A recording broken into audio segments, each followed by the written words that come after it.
Hi, welcome to day 43 of 60 days of no sugar challenge.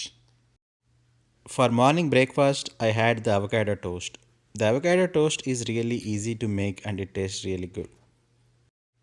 For afternoon lunch, I had the Andhra special దోసకాయ పచ్చడి. దోసకాయ పచ్చడి చాలా easy preparation అది కూడా. సో వీళ్ళు ఈ రా దోసకాయలో ఆ పేస్ట్ చేసుకుని బాగా కలిపేసి వేడివేడి అన్నంలో తింటే చాలా బాగుంటుంది. అండ్ ఈ దోసకాయ పచ్చడితో పాటు పాలక్ పప్పు. ఈ పాలక్ పప్పులో ఆనియన్స్ అండ్ టొమాటోస్ వేసుకుని తింటే చాలా టేస్ట్ బాగుంటుంది.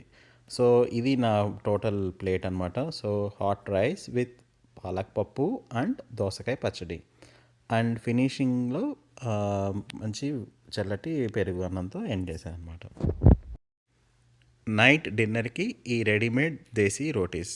ఈ దేశీ రోటీస్ ఇలా ప్యాకెట్లో వస్తాయి. వీటిని జస్ట్ మనం స్టవ్ మీద వేడి చేసుకుని తినేయడమే. దీంతో మధ్యాహ్నం మిగిలిపోయిన పప్పుతో తిన్నాను అనమాట. See you tomorrow. బాయ్.